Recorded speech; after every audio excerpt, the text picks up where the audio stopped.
Bismillahirrahmanirrahim. Assalamualaikum warahmatullahi wabarakatuh. Alhamdulillahirabbil alamin wassalatu wassalamu ala asrofil anbiya'i wal mursalin wa ala alihi wa sahbihi ajmain.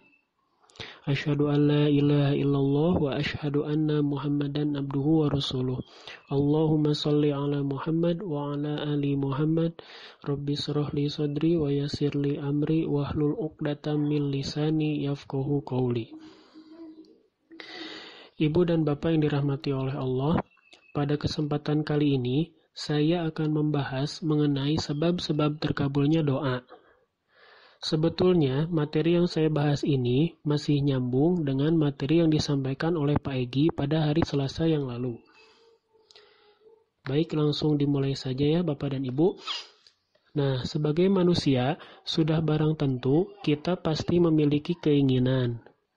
Keinginan-keinginan tersebut sering kita sertakan dalam doa yang kita sampaikan kepada Allah dengan harapan keinginan tersebut akan terkabul. Tetapi pada kenyataannya kita terkadang merasa bahwa doa-doa yang kita sampaikan belum dikabulkan oleh Allah. Ada di antaranya yang merasa sudah bertahun-tahun meminta keturunan tetapi belum juga dikabulkan. Ada juga yang berdoa meminta pasangan, tapi kenyataannya sampai sekarang masih hidup sendiri.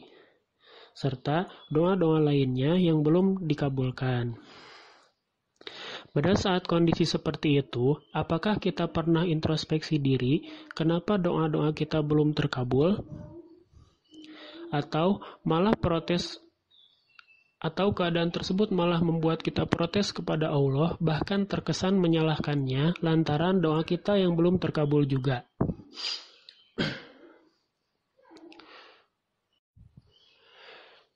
Ibu dan Bapak yang dirahmati oleh Allah, melalui firman-Nya, Allah Subhanahu wa Ta'ala sampaikan dalam Quran surat Al-Baqarah ayat 186 yang berbunyi, A'udzu billahi minasyaitonir rajim. Bismillahirrahmanirrahim. Wa idza sa'alaka 'ibadi 'anni fa inni qarib ujibu da'watad da'i idza da'an falyastajibu li wal yu'minu bi la'allahum yarshudun. Shadaqallahul azim. Artinya, dan apabila hamba-hambaku bertanya kepadamu tentang aku, maka jawablah bahwasanya aku adalah dekat. Aku mengabulkan permohonan orang yang berdoa apabila ia memohon kepadaku. Maka hendaklah mereka itu memenuhi segala perintahku dan hendaklah mereka beriman kepadaku agar mereka selalu berada dalam kebenaran. Dari ayat tersebut, maka sebagai muslim sikap kita adalah tetap terus berdoa. Karena Allah begitu dekat pada orang yang berdoa. Dengan mengetahui hal ini, seharusnya seseorang tidak meninggalkan berdoa pada Rabb-Nya yang tidak mungkin menyia-nyiakan doa hambanya. Pahamilah bahwa Allah itu benar-benar begitu dekat dengan orang yang berdoa. Artinya akan mudah mengabulkan doa setiap hamba, sehingga tidak pantas seorang hamba putus asa dari janji Allah yang maha mengabulkan setiap doa.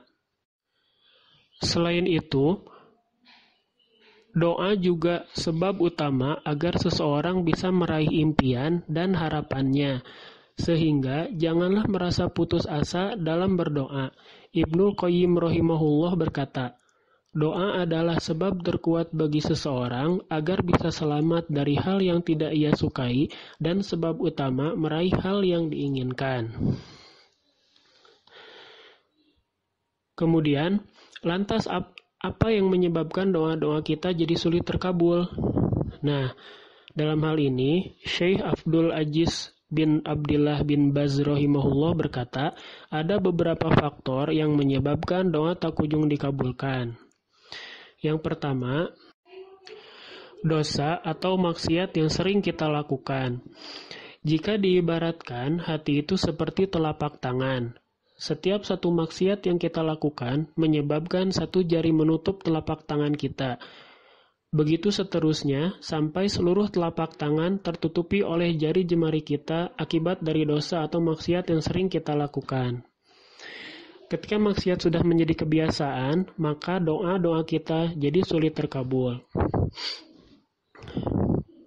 Makanya, setiap kita sedang berdoa, setiap kita akan memulai doa, dianjurkan untuk beristighfar terlebih dahulu. Tujuannya adalah agar dosa-dosa atau maksiat kita bisa terhapus terlebih dahulu. Nah, setelah dosa-dosa kita terhapus dengan istighfar kita, maka permintaan-permintaan kita selanjutnya insya Allah akan lebih mudah untuk terkabulnya. Faktor yang kedua, makan makanan yang haram. Dalil yang berkaitan dengan makan makanan yang haram menyebabkan doa kita sulit terkabul terdapat dalam hadis riwayat Muslim nomor 1015, yang artinya, wahai sekalian manusia, sesungguhnya Allah itu thayyib. Dia tidak akan menerima sesuatu melainkan yang baik pula. Dan sesungguhnya Allah telah memerintahkan kepada orang-orang mukmin seperti yang diperintahkannya kepada para rasul. Firman-Nya, wahai para rasul, makanlah makanan yang baik-baik dan kerjakanlah amal solih. Sesungguhnya aku maha mengetahui apa yang kamu kerjakan. Dan Allah juga berfirman, wahai orang-orang beriman, makanlah rezeki yang baik-baik yang telah menceritakan kepada kami, telah kami risikan kepadamu. Kemudian Nabi SAW menceritakan tentang seorang laki-laki yang telah lama berjalan karena jauhnya jarak yang ditempuhnya, sehingga rambutnya kusut, masai, dan berdebu. Orang itu mengangkat tangannya ke langit seraya berdoa, wahai Tuhanku, wahai Tuhanku. Padahal makanannya dari barang yang haram, minumnya dari yang haram, pakaiannya dari yang haram, dan diberi makan dengan makanan yang haram. Maka bagaimanakah Allah akan memperkenankan doanya? Faktor yang ketiga, berdoa dalam keadaan hati yang lalai. Nah, dalil yang berkaitan dengan berdoa dalam keadaan hati yang lalai menyebabkan doa sulit terkabul terdapat dalam hadis riwayat Tirmizi nomor 3479. Yang artinya, berdoalah kepada Allah dalam keadaan yakin akan dikabulkan, dan ketahuilah bahwa Allah tidak mengabulkan doa dari hati yang lalai. Ketika kita berdoa, usahakan hati kita hadir dalam doa tersebut. Salah satu cara menghadirkan hati kita saat berdoa yaitu dengan memahami arti dari doa tersebut. Jikalau kita berdoa menggunakan bahasa Arab. Tetapi jika belum fasih, berdoa menggunakan bahasa Indonesia pun tidak apa. Walaupun ada beberapa riwayat yang menyebutkan bahwa berdoa yang paling baik adalah dengan menggunakan bahasa Arab. Ibu dan Bapak yang dirahmati oleh Allah, dari ketiga faktor tersebut, sudah sepantasnya kita sebagai manusia yang senantiasa meminta pada Tuhannya harus mulai berintrospeksi diri kenapa doa-doa kita selama ini sulit terkabul. Boleh jadi doa tersebut berpengaruh lemah karena hati hamba tersebut yang lemah dan tidak menghadirkan hatinya kala berdoa. Boleh jadi pula karena adanya penghalang terkabulnya doa dalam dirinya seperti makan makanan yang haram, noda dosa dalam hatinya, hati yang selalu lalai, nafsu syahwat yang bergejolak, dan hati yang penuh kesia-siaan. Baik Ibu dan Bapak yang dirahmati oleh Allah, untuk saat ini dicukupkan sekian materi yang saya sampaikan. Kurang lebihnya saya mohon maaf.